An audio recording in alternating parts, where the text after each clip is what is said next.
నమస్కారం, SRTV news కి స్వాగతం. హెడ్లైన్ చూద్దాం. ఆంధ్రప్రదేశ్ కు కేంద్రం నుంచి గుడ్ న్యూస్. ఉపాధి హామీ పని దినాలు పెంచుతూ నిర్ణయం స్వయంగా ప్రకటించిన డిప్యూటీ సీఎం పవన్.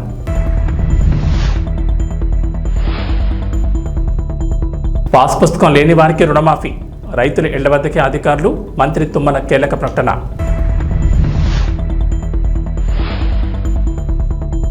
బస్సు ప్రయాణికులకు TGSRTC తీపి కబురు, త్వరలోనే కొత్త ఎలక్ట్రికల్ బస్సులు.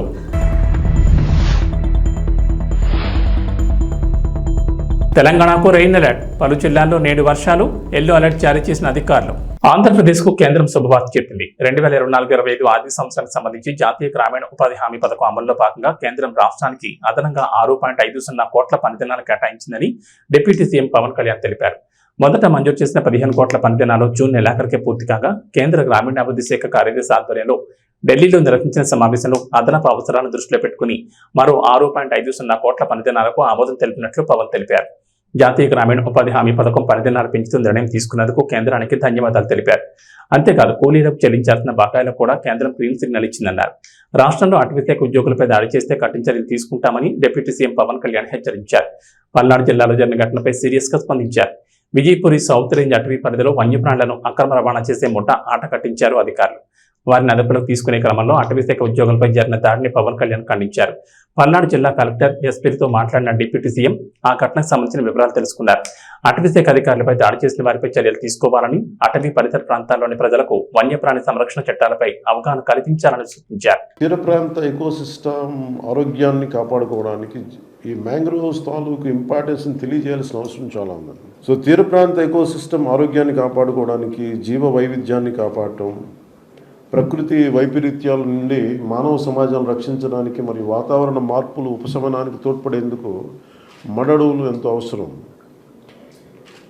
ఈ అవగాహన నిజంగా సగటు మనుషులకు చాలా తక్కువ ఉంటుంది. ఏదో చెట్లు ఉన్నాయి అది అనుకుంటాం కానీ దాన్ని కొట్టేయడాలు ఈజీ, కానీ దీన్ని చాలా జాగ్రత్తగా ఈ అవగాహన చాలా అవసరం. ఈ మడడువులు రక్షణ చాలా అవసరం. దాంట్లో మీ టీవీ ప్రోగ్రామ్స్లో వీటికి కూడా వీటి రక్షణ ఎందుకు, ఫస్ట్ లైన్ ఆఫ్ డిఫెన్స్ ఎందుకు అంత అవసరం తీర ప్రాంతాలకు అనేది మీరు కూడా వీటి మీద ప్రోగ్రామ్స్ చేసి ప్రజలందరినీ దీన్ని ఎడ్యుకేట్ చేయాల్సిన అవసరం ఉందనేది మీకు ఈ సందర్భంగా తెలియజేసుకున్నాను. అలాగే ఇండిపెండెంట్ యూట్యూబర్స్ కూడా ఈ మడడువుల తాలూకు ప్రాశస్త్యం వీటన్నిటిని కూడా ఎక్కువ మందికి తెలియజేసి దీని తాలూకు ఆవశ్యకత అందరికీ తెలియజేయాలని నేను ఈ సందర్భంగా కోరుకుంటూ, తెలంగాణ అసెంబ్లీ ఎన్నికల్లో కాంగ్రెస్ పార్టీ ప్రధాన హామీ 2 లక్షల రుణమాఫీ. అధికారంలోకి రాగానే పంట రుణమాఫీ చేస్తామని ప్రకటించారు. ఇచ్చిన హామీ మేరకు ఈ నెల 18న తొలి విడత 1 లక్షలోపు రుణాలు మాఫీ చేశారు. ఇక మంగళవారం 2వ విడత 1.5 లక్షల లోపు రుణాలను సీఎం రేవంత్ రెడ్డి మాఫీ చేశారు. మొదటి విడతలో 11.34 మంది రైతులకు గాను 6,000 కోట్లకు పైగా మాఫీ చేశారు. 2వ విడతలో 6.40 లక్షల మంది రైతుల ఖాతాలో 6.190 కోట్లు జమ చేశారు. 2 విడతల్లో కలిపి 17.75 లక్షల మంది రైతుల ఖాతాల్లో 12,224 కోట్లు జమ చేశారు. కాగా కొందరు అర్హులు ఉన్న రుణమాఫీ వర్తించలేదు. ప్రధానంగా పట్టాదారు పాస్ పుస్తకం చాలా మంది రైతులకు లేవు. వారు కూడా రుణమాఫీకి అర్హులే అయినా మాఫీ వర్తిస్తుందా లేదా అనే సందేహం వారిలో నెలకొంది. ఈ నేపథ్యంలో వ్యవసాయ శాఖ మంత్రి తుమ్మల నాగేశ్వరరావు అసెంబ్లీ వేదికగా కీలక ప్రకటన చేశారు. అర్హులైన రైతులకు పట్టాదారు పాస్ పుస్తకం లేకున్నా రుణమాఫీ వర్తిస్తుందని వెల్లడించారు. అలాంటి రైతులు ఆందోళన చెందాల్సిన పని లేదని, రైతుల ఇళ్లకి అధికారులే వెళ్లి వివరాలు సేకరించి రుణమాఫీని వర్తింపజేస్తామన్నారు. 2018 డిసెంబర్ 12 నుంచి 2023 డిసెంబర్ 9 వరకు వివిధ బ్యాంకుల్లో పంట రుణాలు తీసుకున్న రైతుల వివరాలు తాము ఇప్పటికే తీసుకున్నామన్నారు. వాటి ఆధారంగానే ప్రస్తుతం 2 విడతల్లో రుణమాఫీ చేశామని, 3వ విడత మాఫీ కూడా చేస్తామన్నారు. అంతకుముందు రుణాలు మాఫీ అయినా వర్తింపజేస్తామన్నారు. తెలంగాణ ఆర్టీసీ బస్సుల్లో రద్దీ విపరీతంగా పెరిగింది. మహాలక్ష్మి పథకం అమల్లోకి వచ్చిన తర్వాత బస్సుల్లో ఖాళీ ఉండడం లేదు. మహిళలకు ఫ్రీ బస్ జర్నీ కావడంతో ఆక్యుపెన్సీ విపరీతంగా పెరిగింది. గతంలో రోజుకు దాదాపు 12 లక్షల మంది ప్రయాణికులు బస్సుల్లో ప్రయాణించేవారు. అయితే ఈ పథకం అమల్లోకి వచ్చిన తర్వాత ప్రయాణికుల సంఖ్య రెట్టింపైంది. దాదాపు 25 నుంచి 30 లక్షల మంది ప్రయాణికులు రోజు తమ ప్రయాణాలు సాగిస్తున్నారు. దీంతో బస్సులో కూర్చునేందుకు సీట్లు దొరక్క చాలా మంది ఇబ్బందులు పడుతున్నారు. ఈ నేపథ్యంలో తెలంగాణ ఆర్టీసీ యాజమాన్యం కీలక నిర్ణయం తీసుకుంది. రద్దీకి అనుగుణంగా కొత్త బస్సులు నడిపేందుకు రెడీ అయింది. ఇప్పటికే హైదరాబాద్ నగరంలో కొత్త ఎలక్ట్రిక్ బస్సులు నడుస్తుండగా మరో 1000 కొత్త బస్సులను ఆర్డర్ చేసింది. ఈ బస్సులు దశల వారీగా వివిధ రోడ్లలో ప్రయాణికులకు అందుబాటులోకి రానున్నాయి. కొత్త ఎలక్ట్రిక్ బస్సులను 13 ఛార్జింగ్ స్టేషన్లను ముఖ్యమంత్రి రేవంత్ రెడ్డి త్వరలోనే ప్రారంభించనున్నట్లు ఆర్టీసీ వర్గాలు వెల్లడించాయి. టీటీడీ విజిలెన్స్ సంబంధించి డీజీపీ కీలక నిర్ణయం తీసుకున్నారు. టీటీడీ విజిలెన్స్ అండ్ సెక్యూరిటీ అధికారిగా ఎన్టీవీ రామ్ కుమార్ నియమితులయ్యారు. ఆయన ప్రస్తుతం విజయనగరంలోని ఏపీఎస్పీ 9వ బెటాలియన్లో డీఎస్పీగా అటాచ్మెంట్లో ఉన్నారు. రామ్ కుమార్ ను టీటీడీకి బదిలీ చేస్తూ డీజీపీ ద్వారకా తిరుమలరావు ఉత్తర్వులు జారీ చేశారు. ప్రస్తుతం టీటీడీ విజిలెన్స్ అండ్ సెక్యూరిటీ అధికారిగా ఉన్న ఎం గిరిధర్ రావుకు పోస్టింగ్ ఇవ్వకుండా పోలీస్ ప్రధాన కార్యాలయంలో రిపోర్ట్ చేయాలని ఆదేశించారు. గత ప్రభుత్వ హయాంలో టీటీడీ వీసీఓగా నియమితులైన బాలరెడ్డిని బదిలీ చేశారు.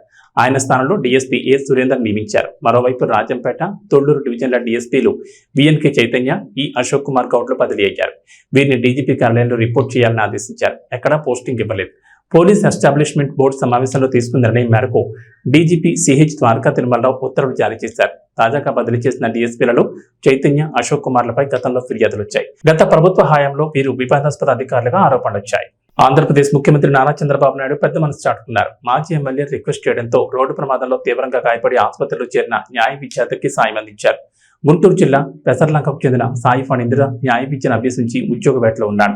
ఈ క్రమంలో ఆయన తెనాలి వెళ్లి వస్తుండగా ఈ నెల 5న కొల్లూరు దగ్గర జరిగిన రోడ్డు ప్రమాదంలో తల, కాళ్లకు తీవ్ర గాయాలయ్యాయి.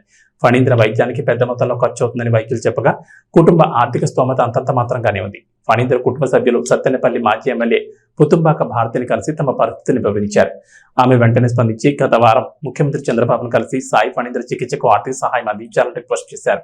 మాజీ ఎమ్మెల్యే రిక్వెస్ట్ చేయడంతో వెంటనే 10 లక్షలు ఇచ్చేందుకు గ్రీన్ సిగ్నల్ ఇచ్చారు. అధికారులు ఫైల్ సిద్ధం చేయగా సీఎం రిలీఫ్ ఫండ్ నుంచి 10 లక్షలు చెక్ సిద్ధం చేశారు. మాజీ ఎమ్మెల్యే భారతి ముఖ్యమంత్రి చంద్రబాబును సచివాలయంలో కలిసి చెక్ తీసుకున్నారు. సీఎం గారిని కలిసే ప్రయత్నం చేశాను. నాకు మిత్రులు 2-3 సహాయం చేశారు. ఇక్కడ టైం వెళ్ళేటప్పటికే నాకు ఇంటర్వ్యూ ఇచ్చారు. నేను చెప్పిన వెంటనే 10 లక్షలు చెక్కు రాశారు. ఇవాళ చెక్కు రిలీజ్ చేశారండి. ఇది తీసుకోవడానికి నన్నే రమ్మన్నారు, నేను వచ్చాను. అందుకని దీన్ని బట్టి నాకు ఏమనిపిస్తుందంటే ఇవాళ కొత్తగా ఏర్పడిన ఈ ప్రభుత్వం 5 సంవత్సరాల తర్వాత అధికారంలోకి వచ్చింది. చాలా ఆర్థిక ఒడిదుడుకులను ఎదుర్కొంటుంది. ఆ పరిస్థితుల్లో కూడా, ఇబ్బందుల్లో కూడా మానవత్వాన్ని నిరూపించుకున్నారు ముఖ్యమంత్రి గారు అని చెప్పేసి నేను చెప్పదలుచుకున్నా. ఈ సందర్భం ఆయన మళ్ళీ ఇంకొక ఆలోచన లేకుండా వెంటనే రాసి చెక్కు తీసుకెళ్ళండి అని నిన్న ఫోన్ చేశారు. అందుకని ఈరోజు వచ్చాను నేను. పోలవరం జనసేన పార్టీ ఎమ్మెల్యే చిర్రి బాలరాజ్ కారుపై దాడి ఘటన ఊహించని మలుపు తిరిగింది. ఎమ్మెల్యే కారుపై సోమవారం రాత్రి బర్రింకలపాడు కూడల దగ్గర దాడి జరగలేదని పోలీసులు తెలిపారు. అది రాయి దాడి కాదని విచారణలో తేలిందన్నారు. ఎమ్మెల్యే నివాసం దగ్గర జరిగిన చిన్న తప్పుతో దాడి జరిగినట్లు భావించారని డీఎస్పీ తెలిపారు.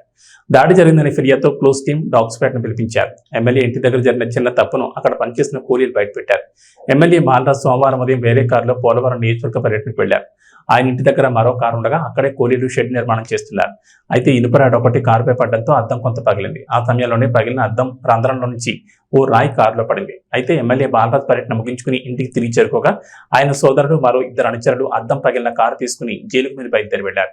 ఇంతలో బర్లంకలపాడు కూడలి దగ్గర వేగంగా మలుపు తిప్పడంతో స్పీడ్ బ్రేకర్ను దాటించడంతో ఒక్కసారిగా పెద్ద శబ్దంతో అద్దం పూర్తిగా పగిలింది. గంట క్రితం బరింకలపాడు అడ్డు రోడ్డు కాడ జరిగినటువంటి నా కారు మీద గుర్తు తెలియని దుండగులు నా వాహనం మీద దాడి చేయడం జరిగింది. ఆ వాహనంలో నేను లేను. అందులో 3 ఉండటం జరిగింది. వెనకాల నుంచి వచ్చి ఎవరో రాయితో కొట్టారనేసి అందులో వెళ్ళేటువంటి వాళ్ళు చెప్పారు. నాకు ఎలాంటి అపాయం జరగలేదు. నాయకులు కానీ, కార్యకర్తలు కానీ, ప్రజలు కానీ ఎవరు కూడా భయభ్రాంతులకు గురి కావద్దు. నేను సేఫ్గానే ఉన్నాను. అలాగే ఈ దాడి చేసినటువంటి వారిపై మేము తప్పకుండా చర్యలు తీసుకోవడం జరుగుతుంది. ఎవరు కూడా భయభ్రాంతులకు గురి కావద్దని మరొకసారి తెలియజేస్తాం. జరిగింది. వెళ్ళే క్రమంలో అడ్డు రోడ్డు దగ్గర ఎవరు గుర్తు తెలియని వ్యక్తులు రాళ్ళతో దాడి చేయడం జరిగింది. కారు బ్యాక్ సైడ్ ధ్వంసం అయింది. నేను గుడ్ లక్గా నేను కారులో లేను కనుక నియోజకవర్గ ప్రజలు ఎవరు కూడా భయభ్రాంతులకు గురి కావద్దు. అలాగే వెంటనే పోలీసు అధికారులు దీనిపై దృష్టి సారించి ఇక నుంచి అయినా ఎవరైతే దాడి చేయడానికి ప్రయత్నించినా వారిపై చర్యలు తీసుకోవాల్సింది కోరుతున్నాను. తెలంగాణ అసెంబ్లీ సమావేశాలు వాడివేడిగా సాగుతున్నాయి. 6వ రోజు పలు పద్ధతులపై సభలో చర్చ జరిగింది. పొల్యూషన్ అంశంపై అధికార పార్టీకి చెందిన చర్చల ఎమ్మెల్యే జనంపల్లి అనిరుద్ రెడ్డి మాట్లాడారు. ఈ సందర్భంగా ఆయన ఇంట్రెస్టింగ్ కామెంట్ చేశారు. ఓ బీఆర్ఎస్ సభ్యుడు రన్నింగ్ కామెంటరీ చేయగా అందుకు అనిరుద్ రెడ్డి ఘాటుగా రిప్లై ఇచ్చారు. తనకు సబ్జెక్ట్ ఉంది కాబట్టి మాట్లాడుతున్నానని చెప్పారు. ఇంజనీరింగ్ చేసి సాఫ్ట్వేర్లో సీట్లు కాలేకని ఇక్కడ ఎమ్మెల్యేగా కూర్చున్నానని చెప్పారు. నేను సబ్జెక్ట్ ఉండే మాట్లాడుతున్నాను. ఇంజనీరింగ్ చదువుకున్నా, సాఫ్ట్వేర్లో జాబ్ చేసిన, మ్యానుఫ్యాక్చరింగ్ యూనిట్ రన్ చేశా. అక్కడ సెటిల్ కాలేక ఈ రోజు వచ్చి ఎమ్మెల్యే అయ్యా అధ్యక్ష అని అనిరుద్ధ్ అన్నారు. దీంతో సభలో నవ్వులు పూశాయి. కాగా 2 రోజుల క్రితం సాఫ్ట్వేర్ ఉద్యోగాలపై సిపిఐ సభ్యుడు కోనమనేని సాంబశివరావు కూడా కీలక కామెంట్ చేశారు. సాఫ్ట్వేర్ ఉద్యోగం ఉంటే పూల పాన్పని అదొక నరకమని అన్నారు.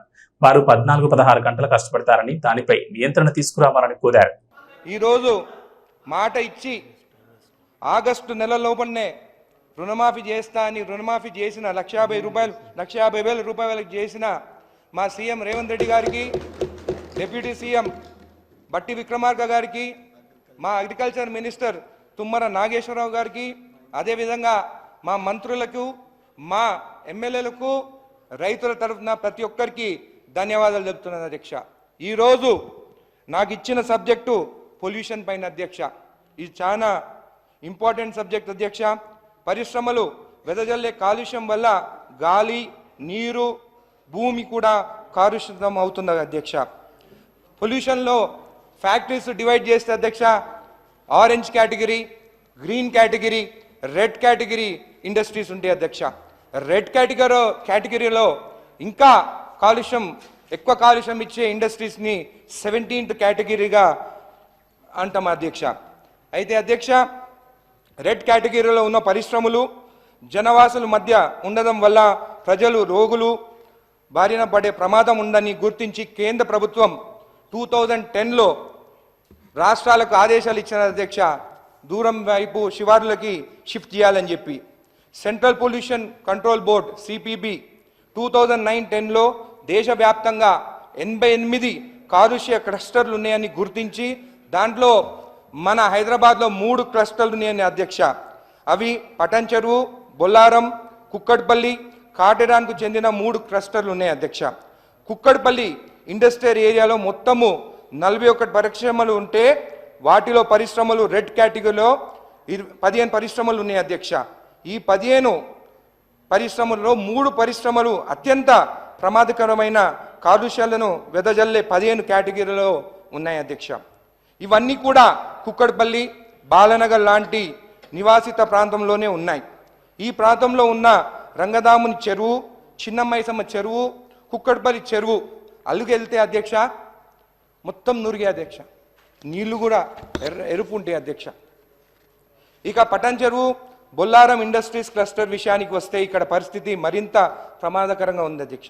బొల్లారం ప్రాంతంలో 123 పరిశ్రమలు ఉండగా వాటిలో ఏకంగా 59 పరిశ్రమలు రెడ్ కేటగిరీలో ఉంటే 41 పరిశ్రమలు ఆరెంజ్ కేటగిరీలో ఉన్నాయి.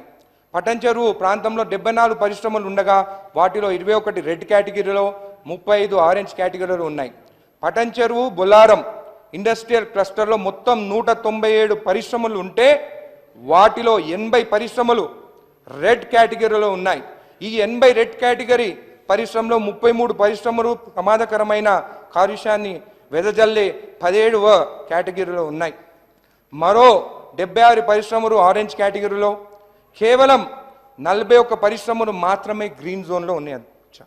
ఈ పరిశ్రమలు వెదజల్లే కాలుష్యము కారణంగా పటన్ చెరువు, బొల్లారం ఇండస్ట్రియల్ క్లస్టర్ చుట్టుపక్కల ఉన్న 18 గ్రామాలకు తాగునీటిని అందించే నక్కవాగు పరివాహక ప్రాంతమంతా ఈ కాలుష్యం అవుతుంది. పటన్ చెరువు, బొల్లారం, జీడిమెట్ల, నాచారం, పాషామైలారం ప్రాంతంలో 2000 ఇండస్ట్రీస్ ఉన్నాయి అధ్యక్ష. ఇవి కెమికల్ ఉండొచ్చు, థర్మల్ పవర్, బయోటెక్నాలజీ, బల్క్ డ్రగ్స్కు చెందిన పరిశ్రమలు. హైదరాబాద్ నగరంలో ఉన్న సుమారు 2000 పరిశ్రమలు వెదజల్లుతున్న కాలుష్యం కారణంగా ప్రతి ఏటా అధ్యక్ష, ఇది చాలా ఇంపార్టెంట్, 8,000 మంది నుండి 10,000 మంది పొల్యూషన్ వల్ల చనిపోతున్నారు అధ్యక్ష హైదరాబాద్ చుట్టుపక్కల. మాది ఐరన్ కంపెనీ కాదు, మాది ఆరెంజ్ కేటగిరీ. మేము నీళ్లు యూజ్ చేయము, మేము ఫ్యాక్టరీలకు పోము, మేము బస్సులు చేయము, మాది వాటర్ యూజ్ చేయము, మేము కమిషన్లు తీసుకోము. మా ఫ్యాక్టరీలు అన్ని ఆరెంజ్ కేటగిరీ. ఎప్పుడైనా ఇప్పుడు పోదాం పదా. అనిరుద్ధ్ రెడ్డి గారు వాళ్ళు డైవర్ట్ చేసుకుంటే ఏమవుతుంది? అపోజిషన్లు ఉన్నారు, ఇంకా 20 ఏళ్ళ అపోజిషన్లోనే ఉంటారు వాళ్ళు.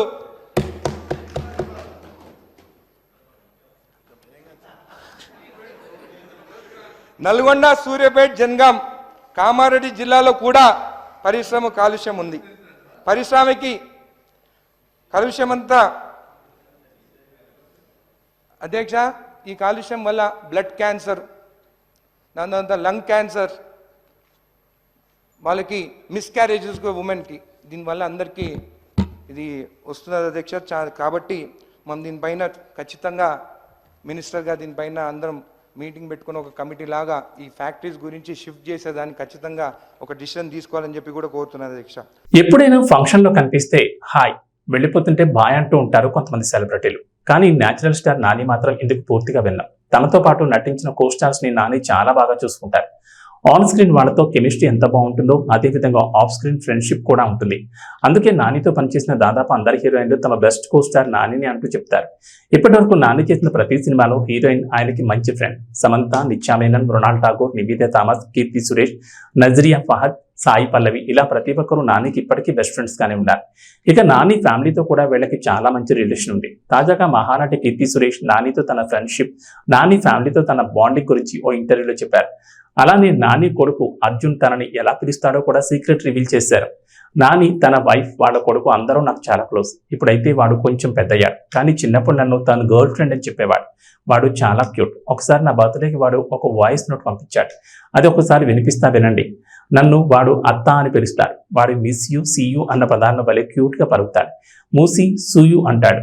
నేను ఎప్పుడైనా కాస్త డౌన్ గా ఉన్నప్పుడు ఈ వాయిస్ నోట్ వింటూ ఉంటాను. ఇది సేవ్ చేసి పెట్టుకున్నాను. నేను ఇంటికి వెళ్ళిన ప్రతిసారి నా బొక్క కొరికి ఎంతలా ముద్దు పెడుతుంటాడు జున్ను. ఆ ఫోటోలు కూడా ఉంటాయి. ఒక్క మాటలో చెప్పాలంటే నాని ఫ్యామిలీ నా కుటుంబం అయిపోయింది. నేను హైదరాబాద్ వెళ్ళిన ప్రతిసారి వాళ్ళ ఇంటికి వెళ్తూనే ఉంటానంటూ కీర్తి చెప్పింది. ఈ వీడియో ప్రస్తుతం సోషల్ మీడియాలో వైరల్ అవుతోంది. నాని కీర్తి ఫ్యాన్ ఈ వీడియోకి తెగ కామెంట్లు పెడుతున్నారు. ఇక కీర్తితో నాని ఇప్పటి వరకు 2 చిత్రాల్లో నటించారు. నేను లోకల్, దసరాలో కీర్తి నాని జోడీగా కనిపించారు. ఈ 2 బాక్స్ ఆఫీస్ తో భారీ విజయాలు సాధించాయి. పారిస్ ఒలింపిక్స్ లో 2 రోజుల వ్యవధిలోనే 2వ పథకాన్ని తన ఖాతాలో వేసుకున్న మను భాకర్ చెప్పారు. ఇక వాతావరణ విషయానికి వస్తే తెలంగాణలో గత వారం 10 రోజులుగా వర్షాలు కురుస్తున్నాయి. ఎడతెరిపి లేకుండా కురుస్తున్న వర్షాలతో రాష్ట్రం తడిసముద్దవుతోంది. వాకులు, పంకలు పొంగి పొర్లుతున్నాయి. ప్రాజెక్టులు జలకళను సంతరించుకున్నాయి. చెరువులు, జలాశయాలు నిండుకుండలను తలపిస్తున్నాయి. అయితే ఇంకా రాష్ట్రాన్ని వర్షం ముప్పు వేడడం లేదు. ఇవాళ వర్షాలపై హైదరాబాద్ వాతావరణ కేంద్ర అధికారులు కీలక అప్డేట్ ఇచ్చారు. అల్పపీడన ప్రభావంతో రాష్ట్రంలో నేడు కూడా వర్షాలు కురుస్తాయని చెప్పారు. తెలంగాణలోని అనేక ప్రాంతాల్లో రాబోయే 3 రోజులు తేలికపాటి నుంచి మోస్తరు వర్షాలు కురుస్తాయన్నారు. ప్రధానంగా ఉత్తర తెలంగాణలో వర్షాలు కురుస్తాయన్నారు. నిజామాబాద్, కామారెడ్డి, ఆదిలాబాద్, నిర్మల్, ఆసిఫాబాద్, సిరిసిల్ల, కరీంనగర్, భూపాలపల్లి, మహబూబాబాద్ జిల్లాలో భారీ వర్షాలకు ఛాన్స్ ఉందన్నారు. ఈ మేరకు ఆయా జిల్లాలకు వాతావరణ శాఖ ఎల్లో అలర్ట్ జారీ చేసింది. ఇక దక్షిణ తెలంగాణ జిల్లాలైన రంగారెడ్డి, నారాయణపేట్, మెదక్, సంగారెడ్డి, నల్గొండ, సూర్యాపేట, యాదాద్రి, వికారాబాద్, మహబూబ్ నగర్, నాగర్ కర్నూలు జిల్లాల్లో ఓ మోస్తరు వర్షాలు కురుస్తాయని వెల్లడించారు. వర్షాలతో పాటు భారీగా ఈదురుగాలులు కూడా వీచే అవకాశం ఉందన్నారు. చాలా చోట్ల గంటకు 30 నుంచి 40 కిలోమీటర్ల వేగంతో ఈదురుగాలులు వీస్తాయన్నారు. ఉరుములు, మెరుపులతో పాటు పిడుగులు పడే ఛాన్స్ ఉందని హెచ్చరించారు. ప్రజలు అప్రమత్తంగా ఉండాలని సూచించారు. వర్షం కురిసే సమయంలో అత్యవసరమైతే తప్ప ప్రజలెవరూ బయటకు వెళ్లొద్దన్నారు. ఏబీ బులెటిన్ విశేషం. నమస్కారం.